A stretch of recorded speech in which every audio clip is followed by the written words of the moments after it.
Hello student, मैं संजय चौहान, भूगोल का अध्यापक। हम बच्चों एक 11वीं क्लास का महत्वपूर्ण टॉपिक पृथ्वी की उत्पत्ति एवं विकास पढ़ रहे थे, जिसमें हमने पृथ्वी की उत्पत्ति से संबंधित सिद्धांत देखे थे, ग्रहों के निर्माण की प्रक्रिया देखी थी, चंद्रमा की उत्पत्ति के बारे में देखा था, बिग बैंग सिद्धांत के बारे में पढ़ा था, या तक तारों के निर्माण की प्रक्रिया भी पढ़ी थी। और बच्चों हमने इस टॉपिक के अंदर सौरमंडल का जो परिवार है उनके सदस्यों की विशेषता भी देखी, और आपको एक संरचना के माध्यम से बच्चों मैंने आपको सौरमंडल के बारे में समझाया था। और प्रत्येक सौरमंडल के जो परिवार हैं हमारे, जैसे सूर्य, बुध, शुक्र, पृथ्वी, मंगल, बृहस्पति, शनि, अरुण, वरुण, ये सारे जो ग्रह हैं और सूर्य, तारा हैं, इसके अलावा उपग्रह, उल्कापिंड, क्षुद्र ग्रह, इन सब के बारे में हमने पढ़ा भी है और आपको बताया भी है। और जो पिछला वीडियो था उसके अंदर हमने देखा था कि हमारे ग्रहों को दो भागों में बांटा गया बच्चों, जैसे पार्थिव ग्रह और जोवियन ग्रह। हमने उसमें पार्थिव ग्रह और जोवियन ग्रह की विशेषता बताई है कि पार्थिव ग्रह कौन से होते हैं और जोवियन ग्रह कौन से होते हैं। इसके अलावा हमने उस टॉपिक के अंदर चंद्रमा के बारे में थोड़ा सा पढ़ा था, और इसमें अलावा हमने इस जो आज का जो वीडियो है उसके बारे में थोड़ा बहुत पिछले वीडियो में कुछ अपने डिस्कस भी किया था कि आज हम क्या पढ़ाएंगे। तो हमारा जो आज का टॉपिक है वो है स्थलमंडल का विकास। अब देखो, इसमें हम देखेंगे कि पृथ्वी की जो उत्पत्ति कैसे हुई, पृथ्वी की उत्पत्ति के दौरान पृथ्वी कैसे थी, और बाद में उसमें क्या परिवर्तन आया, और अलग अलग परतों का निर्माण कैसे हुआ। और जब परतों का अलग अलग निर्माण हुआ तो उन परतों के अंदर अलग अलग जो सबसे ऊपर स्थलमंडल है वो कैसे बना। इसके बाद हम पढ़ेंगे जलमंडल कैसे बना, वायुमंडल कैसे बना। ये सारी चीजें को हम इस टॉपिक के आधार पर हम चर्चा करेंगे। तो बच्चों आज के जो इस टॉपिक है स्थलमंडल का विकास है, उसके अंदर हम पहला बिंदु लेते हैं। उल्कापिंडों के अध्ययन से पता चला है कि ग्रहणों व दूसरे खगोलीय पिंड एक जैसे घने व हल्के पदार्थों से बने हैं। देखो, आपने देखा होगा आगे जब एक टॉपिक आएगा पृथ्वी की आंतरिक संरचना, जिसमें हम पढ़ेंगे कि पृथ्वी की आंतरिक संरचना को जानने के लिए हमें कौन कौन से स्रोत उत्तरदायी होता है। तो उसमें देखेंगे कुछ महत्वपूर्ण स्रोतों के बारे में, प्राकृतिक और अप्राकृतिक। उन प्राकृतिक और अप्राकृतिक में एक शब्द लेंगे, उसमें पढ़ेंगे उल्कापिंडों का अध्ययन। किसका अध्ययन बच्चों? उल्कापिंडों का अध्ययन, जिससे हम पता लगा सकते हैं पृथ्वी की आंतरिक संरचना कैसी। उसी प्रकार हम पृथ्वी और के अलावा अन्य ग्रह किससे बने हुए हैं उनके बारे में पता लगा सकते हैं। क्यों बच्चों? आपको खुद हमको मालूम है कि हम हमारे ब्रह्मांड के अंदर जा नहीं सकते। यदि जाते हैं तो प्रत्येक ग्रह, तारे, उसका हम अध्ययन नहीं कर सकते, लेकिन हमारे जो उल्कापिंड है उनके अध्ययन से पता लगा सकते हैं कि जैसे उल्कापिंड के अंदर जो तत्व है, हो सकता है कि अन्य तारों या खगोलीय पिंडों के अंदर भी ऐसे ही तत्व पाए जा सकते हैं। दूसरा बिंदु लेते हैं बच्चों, जब पदार्थ गुरुत्वाकर्षण बल के कारण पदार्थ शांत होने लगे तो अत्यधिक ऊष्मा हुई। देखो, आपने एक सिद्धांत पढ़ा था बच्चों, बिग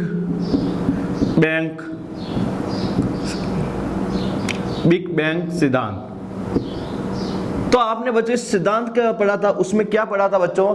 बिग बैंग सिद्धांत के अंदर अनुसार एक तारे के अंदर भयंकर विस्फोट हुआ, और विस्फोट के दौरान ये सारे पदार्थ बिखर गए। लेकिन जब ये सारे पदार्थ बिखर गए, लेकिन उस पदार्थ को बिखरने के बाद उन पदार्थों के अंदर एक बल उत्पन्न हुआ, उसका नाम है गुरुत्वाकर्षण बल। और जब ये गुरुत्वाकर्षण बल उत्पन्न हुआ बच्चों, तो इस बल के कारण वो सारे पदार्थ क्या होने लगे? इकट्ठे या संहत होने लग गए। इकट्ठे और संहत होने लगे तो उस समय उसके पदार्थों के अंदर जो ऊष्मा थी वो बहुत अधिक मात्रा में क्या हुई? बाहर निकलने लगी। तो आपने देखा होगा बिग बैंग सिद्धांत के अंदर थोड़े से ही प्रक्रिया के दौरान बहुत ही अधिक 45,000 सेंटीग्रेड तापमान में क्या आई थी? गिरावट आई थी। और आपको मालूम है बच्चों, बिग बैंग सिद्धांत है वो 13.7 अरब वर्ष पूर्व गठित हुआ था। कब हुआ था बच्चों? 13.7 अरब वर्ष पूर्व बिग बैंग सिद्धांत गठित हुआ था। तो आपको मालूम हो गया ये बिग बैंग सिद्धांत के माध्यम से ही हम पृथ्वी के जो स्थल मंडल के विकास के दौरान जो प्रक्रिया हुई उसके बारे में थोड़ा बहुत जानकारी मिल सकती है। अब बिंदु तृतीय लेते हैं बच्चों, अत्यधिक ताप के कारण पृथ्वी का आंशिक से द्रव्य अवस्था में रह गई और तापमान की अधिकता के कारण हल्के और भारी घनत्व के मिश्रण वाले पदार्थ घनत्व के अंतर के कारण अलग अलग होना शुरू हो गया।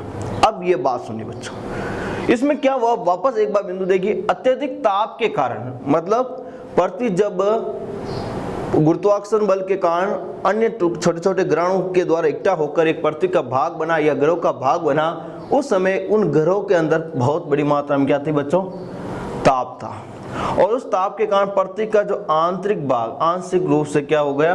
द्रव्य अवस्था में रह गया। पृथ्वी का जो अंदर वाला जो भाग था क्या हो गया? द्रव्य अवस्था में रह गया और बाहर की जो परत थी वो क्या हो गई बच्चों? ठोस अवस्था में रह गई। आज भी पृथ्वी को आपने देखा होगा जो आपका लावा बाहर निकलता, मेग्मा मतलब जो मेग्मा भूमि के अंदर से जब बाहर निकलता है तो किस अवस्था में होता है बच्चों? द्रव्य अवस्था में होता है। तो वो द्रव्य अवस्था में आया कहाँ से? तो इसका मतलब है पृथ्वी आज भी अधिक तापमान के कारण आंतरिक भाग से तो क्या है? द्रव्य अवस्था में है, लेकिन ऊपर से क्या है? ठोस कठोर अवस्था में पाई जाती है, अवस्था में रह गई। और तापमान की अधिकता के कारण ही हल्के और भारी घनत्व के मिश्रण वाले पदार्थ घनत्व के अंतर के कारण अलग अलग होना शुरू हो गए और इसी तापमान के कारण पृथ्वी के अंदर अलग अलग घनत्व वाले पदार्थ पाए जाते हैं, जैसे लोहा, तांबा, निकेल, अब्रक, या तक कि बहुत सारे ऐसे खनिज हैं जिनका घनत्व क्या है बच्चों?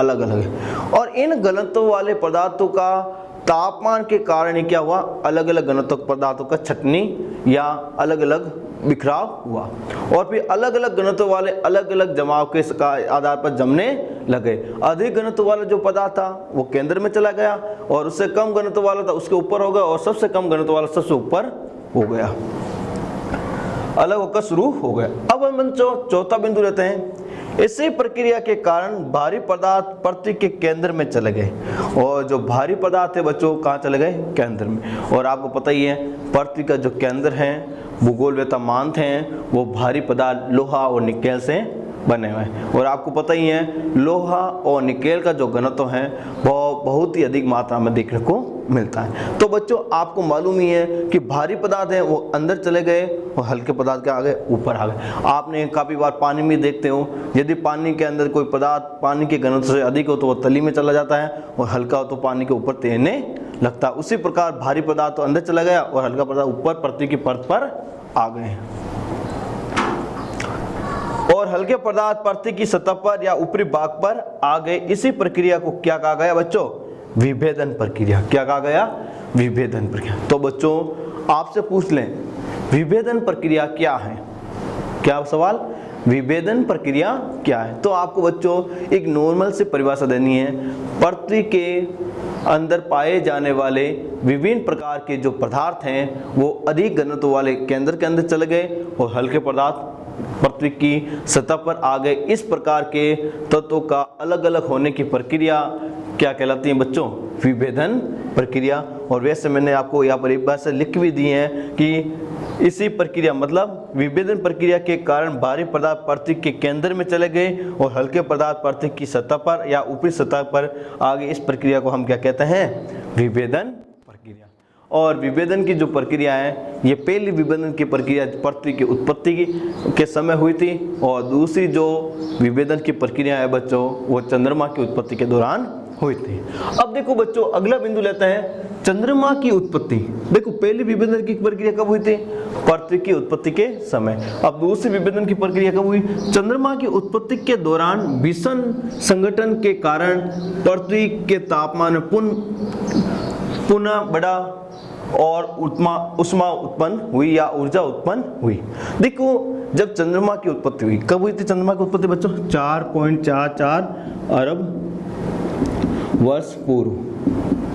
कब हुई थी? 4.44 अरब वर्ष पूर्व। और उस समय ये चंद्रमा अलग किससे हुआ था बच्चों? पृथ्वी से। किससे हुआ था? पृथ्वी से। आपने पढ़ा भी है जब द स्प्लिट सिद्धांत पढ़ा था, उसके अंदर चंद्रमा की उत्पत्ति बताई गई। और 4.44 अरब वर्ष में पृथ्वी के कहाँ से ये भाग टूट कर अलग हुआ था? प्रशांत महासागर से। कहाँ से अलग हुआ था बच्चों? ये प्रशांत महासागर। और प्रशांत महासागर के अंदर जो ऐसे अलग हुआ, वहाँ पर क्या बन गया? गर्त। कौन सा गर्त बना बच्चों? मैरियाना गर्त। और उसकी गहराई कितनी बताई थी मैंने बच्चों? 11,033 मतलब 11,033 मीटर इसकी गहराई है। तो इसी मैरियाना गर्त से अलग हुआ कौन? चंद्रमा। और जहाँ से ये गर्त बना, खड्डा बना, तो बहुत ज़्यादा गहराई के कारण उस पृथ्वी के अंदर फिर से विभेदन की प्रक्रिया शुरू हो गई। और ये विभेदन की प्रक्रिया का चरण कौन सा कहलाया बच्चों? दूसरा चरण विकसित हुआ। तो प्रथम पृथ्वी के उत्पत्ति के समय चरण माना गया विभेदन का, और द्वितीय चंद्रमा की उत्पत्ति के दौरान माना गया। इस तरह विभेदन की प्रक्रिया पृथ्वी के ऊपर कितनी बार हुई? 2 बार हुई। अगले बिंदु की बात करें बच्चों, विभेदन की प्रक्रिया के कारण पृथ्वी पर भूप्रपट्टी, मेटल और क्रोड परतों का निर्माण हुआ। और जब विभेदन की प्रक्रिया हुई तो पृथ्वी की कितनी परतें बनी बच्चों? 3 परतें बनी। कौन कितनी परतें बनी बच्चों? 3। यदि अपन यहाँ स्ट्रक्चर के माध्यम से देखते हैं तो बच्चों ये देखिए, ये हमारी पृथ्वी का एक स्ट्रक्चर बना रहे हैं, और स्ट्रक्चर के माध्यम से हम बताएंगे पृथ्वी की परतें कितनी हैं। इस तरह पृथ्वी की परतें बनी 3। सबसे आंतरिक भाग में सबसे अधिक घनत्व वाले पदार्थ रहे, उसका नाम क्या, परत का क्या नाम रखा? क्रोड। क्या नाम रखा बच्चों? क्रोड। उसके बाद जो परत रही उसका क्या नाम रखा बच्चों? मेटल। क्या नाम रखा बच्चों? मेटल। और उसके बाद में क्या रखा उसको? भूप्रपट्टी। इस तरह ये कितने परतों में बट गई बच्चों?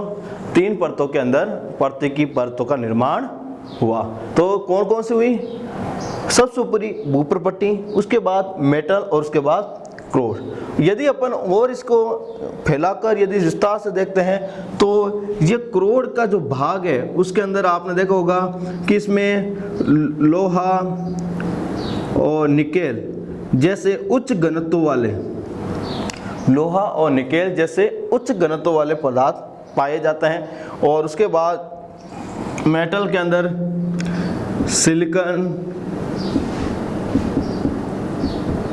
और एल्यूमिनियम जैसे तत्व पाए जाते हैं। और सीमा के अंदर अपन देखते हैं कौन कौन सिलिकॉन और मैग्नीज पाई जाती है। मतलब जो उसके अंदर सिलिकॉन और एल्यूमिनियम है बच्चों वो भूप्रपट्टी में पाई जाती है, और सिलिकॉन और मैग्नीशियम है वो अपन के मेटल के अंदर पाई जाती है। तो इस तरह ये परतें विकसित हुई। तो वापस एक बार मैं लिख कर देख देता हूँ कि जैसे अपन सबसे पहले लेते हैं भूप्रपट्टी। भूप्रपट्टी के अंदर 2 तत्व पाए जाते हैं, कौन कौन से? सिलिकॉन और एल्यूमिनियम। फिर अपन पढ़ते हैं बच्चों मेटल। मेटल में सिलिकॉन और मैग्नीशियम।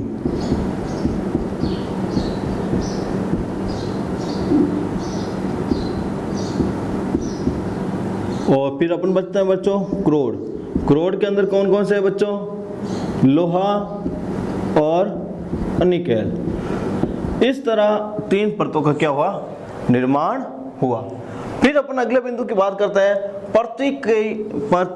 पृथ्वी की ऊपरी परत से केंद्र की तरफ घनत्व कम होता जाता है। पृथ्वी की ऊपरी परत से केंद्र की तरफ जाते हैं तो घनत्व क्या होता जाता है बच्चों? कम होता जाता है। जैसे अपन में मान लेते हैं ये सबसे ऊपरी परत का नाम है भूप्रपट्टी। इसका जो घनत्व है वो स्वेस ने 2.9 बताया।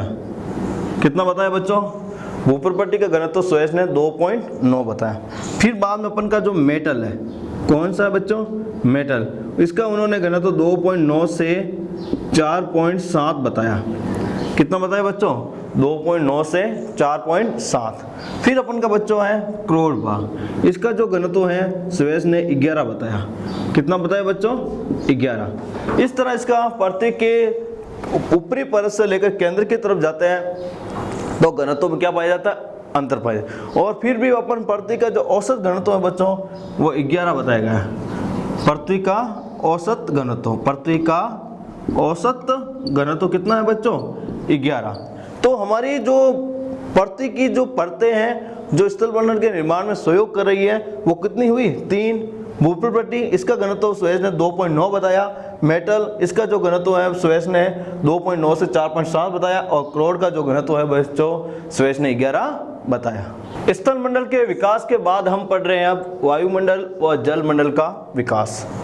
हमने देखा स्थल मंडल के विकास के अंदर अलग अलग पृथ्वी की संरचना बनी, और तो वायुमंडल के अंदर भी देखते हैं तो वायुमंडल की अलग अलग संरचना देखने को मिलती है। जैसे गैसें हैं, धूलकण हैं, जलवाष्प हैं, ये सभी। लेकिन ये बनी कैसे, ये सबसे बड़ी बात है। तो वायुमंडल के अंदर इन सभी तत्वों का निर्माण कैसे हुआ वो जानते हैं, फिर हम जलमंडल के बारे में देखते हैं। तो पहला बिंदु अपन लेते हैं वायुमंडल के। पृथ्वी के वायुमंडल में नाइट्रोजन और ऑक्सीजन एवं अन्य गैस पाई जाती है। देखो पृथ्वी के वायुमंडल में मुख्य रूप से नाइट्रोजन 78% और ऑक्सीजन 21% और अन्य गैसें पाई जाती हैं, जैसे carbon dioxide, argon, neon, krypton, अपन के मीथेन, ओजोन, ये सारी गैसें अन्य गैसों के अंदर 1% में आती है। अन्य गैस कितने परसेंट है? 1%। तो इसका मतलब यह हुआ कि वायुमंडल में सबसे ज्यादा जो गैस है वो कौन सी है? नाइट्रोजन 78%। और यदि द्वितीय नंबर बात करें तो ऑक्सीजन 21%, और तृतीय नंबर बात करें तो है आर्गन गैस, और चौथे नंबर बात करें तो कार्बन डाइऑक्साइड गैस है। अब यदि अगले बिंदु की बात करें, वर्तमान वायुमंडल के विकास की 2 अवस्थाएं हैं। कितनी अवस्थाएं बच्चों? 2 अवस्था। इसमें पहले प्रारंभ के वायुमंडल में बताया गया और एक वर्तमान के वायुमंडल में बताया गया। यदि प्रथम अवस्था को देखें, जिसे हमने ए बिंदु बनाया है, आदिम कालीन वायुमंडल गैसों का ह्रास। और आदिम कालीन वायुमंडल गैस कौन कौन सी थी बच्चों? हाइड्रोजन व हीलियम। प्रारंभ में जब पृथ्वी का निर्माण हुआ तो पृथ्वी के वायुमंडल में 2 गैसें थी, एक हाइड्रोजन और दूसरी हीलियम। और जब धीरे धीरे तापमान इनको प्राप्त होता गया और पृथ्वी के वायुमंडल इतना गर्म हुआ जिसके कारण यहाँ के वायुमंडल में 2 गैसें थी, हाइड्रोजन और हीलियम, वो क्या हो गई? समाप्त हो गई। फिर बाद में अगले बिंदु की बात करें, बी, पृथ्वी के भीतर से निकली भाप और जलवाष्प वायुमंडल के विकास में योगदान। और फिर बाद में पृथ्वी के विभेदन की प्रक्रिया हुई, और विभेदन की प्रक्रिया के दौरान पृथ्वी के अलग अलग घनत्व वाले जब पदार्थ के छंटनी हुई तो उसके दौरान पृथ्वी के तापमान में क्या होने लगा? परिवर्तन आने लगा, और जिससे पृथ्वी के आंतरिक भाग से 2 प्रकार के तत्व बनने के लिए, एक भाप और एक जलवाष्प, और वो धीरे धीरे वायुमंडल में चले गए और इकट्ठा होकर संघनन की क्रिया हुई, बादल बने, वर्षा हुई। इस तरह वायुमंडल की संरचना बनने की प्रक्रिया शुरू हो गई। और आपको मालूम ही है वायुमंडल के अंदर लगभग 2% जलवाष्प पाई जाती है। वायुमंडल के अंदर हमारे कितने परसेंट वर्तमान में जलवाष्प पाई जाती है? 2%। यदि तृतीय बिंदु की बात करें बच्चों, वायुमंडल की संरचना में प्रकाश संश्लेषण की प्रक्रिया का भी योगदान महत्वपूर्ण है। और आपको वायुमंडल प्रक्रिया में यह प्रकाश संश्लेषण जो क्रिया है वो अति महत्वपूर्ण योगदान बता रही है, क्योंकि प्रकाश संश्लेषण क्रिया के दौरान ही पृथ्वी के ऊपर किसकी वृद्धि हुई थी? ऑक्सीजन की। किसकी वृद्धि हुई थी? ऑक्सीजन। और आपको पता ही है प्रकाश संश्लेषण क्रिया के दौरान पौधे अपने क्या बनाते हैं? भोजन भी बनाते हैं। क्या बनाते हैं बच्चों? भोजन। और आपको बताएं जब पौधे अपना भोजन बनाते हैं तो कौन सी गैस छोड़ते हैं? ऑक्सीजन। और कौन सी गैस लेते हैं? Carbon dioxide. इसलिए ऑक्सीजन बनाने में प्रकाश संश्लेषण क्रिया का बड़ा योगदान होता है। यदि चौथा बिंदु देखते हैं, पृथ्वी की उपस्थिति, महासागर पृथ्वी की उत्पत्ति से लगभग 50 करोड़ सालों के अंतर्गत बने। देखो पृथ्वी की उत्पत्ति कब हुई थी बच्चों? 4.6 अरब वर्ष पूर्व, और उसके 50 साल बाद मतलब लगभग 400 करोड़ या 4 अरब कह सकते हो। 400 करोड़ को या 4 अरब को उस समय लगभग किसकी हो गई? महासागरों की उत्पत्ति। और महासागरों की उत्पत्ति का मतलब किसका निर्माण हो रहा है? जलमंडल का। किसका निर्माण हो रहा है बच्चों? जलमंडल। तो जलमंडल का निर्माण लगभग कितने वर्ष पूर्व हुआ था? 400 करोड़ वर्ष पूर्व हुआ था। कितना करोड़ वर्ष बच्चों? 400 करोड़ वर्ष। अब अगला बिंदु देखते हैं, महासागरों की उत्पत्ति 400 करोड़ साल पुराने है। कितने करोड़ वर्ष पुराने? 400 करोड़। क्योंकि 50 करोड़ साल बाद मतलब पृथ्वी की उत्पत्ति 4.6 अरब वर्ष पूर्व, तो 50 करोड़ साल बाद में देखते हैं तो 400 करोड़ बाद ही महासागर बन गए। अगला बिंदु देखते हैं, जीवन की उत्पत्ति 380 करोड़ साल वर्ष बाद हुई, और महासागरों की उत्पत्ति के सिर्फ 20 करोड़ वर्ष बाद कितने करोड़ वर्ष बाद बच्चों? सिर्फ 20 करोड़ वर्ष बाद ही किसकी उत्पत्ति हो गई थी? जीवन की उत्पत्ति। और आपको याद रखना है बच्चों, जो जीवन की उत्पत्ति है वो जलीय भाग से शुरू हुई थी, मतलब जल मंडल से शुरू हुई थी और जीवन की उत्पत्ति का विकास प्रारंभ हुआ था। अगला बिंदु देखते हैं, पृथ्वी पर प्रकाश संश्लेषण प्रक्रिया 250 से 300 करोड़ वर्ष पूर्व हुई थी। और प्रकाश संश्लेषण जो क्रिया है वो लगभग कब से हुई थी? 250 से लेकर 300 करोड़ वर्ष पूर्व हुई थी। और जब प्रकाश संश्लेषण क्रिया हुई तो धीरे धीरे हमारे वायुमंडल में हाइड्रोजन हीलियम का ह्रास होने लग गया और ऑक्सीजन और नाइट्रोजन गैसों का वृद्धि का योगदान बढ़ गया। अगला बिंदु देखते हैं, वायुमंडल में ऑक्सीजन की मात्रा 200 करोड़ वर्ष पूर्व पूर्ण हुई थी। और वायुमंडल में जो हमारे जीवन के लायक जो हमारा वायुमंडल बना वो कब बना था? 200 करोड़ वर्ष पूर्व बना था, क्योंकि उस समय हमारे पूरे पृथ्वी के ऊपर ऑक्सीजन की जो प्रधानता है वो पूर्ण रूप से हो गई। अब हमारा अंतिम इस टॉपिक है, इस पार्ट का टॉपिक है जीवन की उत्पत्ति। हम जो पृथ्वी की उत्पत्ति और विकास पढ़ रहे थे उनका अंतिम बिंदु कौन सा बच्चों? जीवन की उत्पत्ति। और जीवन की उत्पत्ति कैसे हुई हमारे पृथ्वी के ऊपर, उसके बारे में वैज्ञानिक क्या सोचते हैं, भूगोलवेत्ता क्या कहते हैं, उनके बारे में देखिए बच्चों। पहला बिंदु क्या है?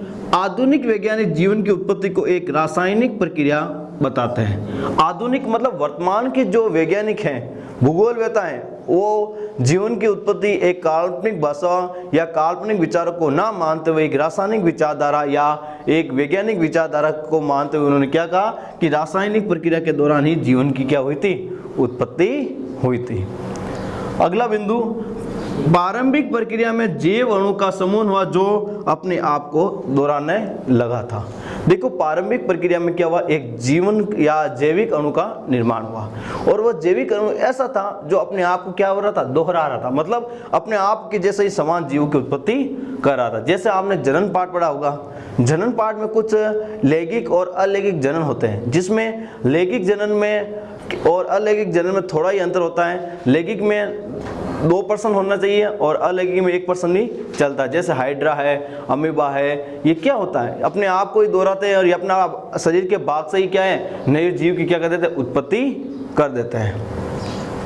अगले बिंदु की बात करें, 300 करोड़ साल पुरानी चट्टानों में शैवाल की संरचना मिली। आज से कितने करोड़ वर्ष पूर्व? 300 करोड़ वर्ष पूर्व की जो चट्टानें थी उसके अंदर शैवाल की परत मिली और शैवाल एक जीवनदायी एक परत के रूप में देखने को मिली।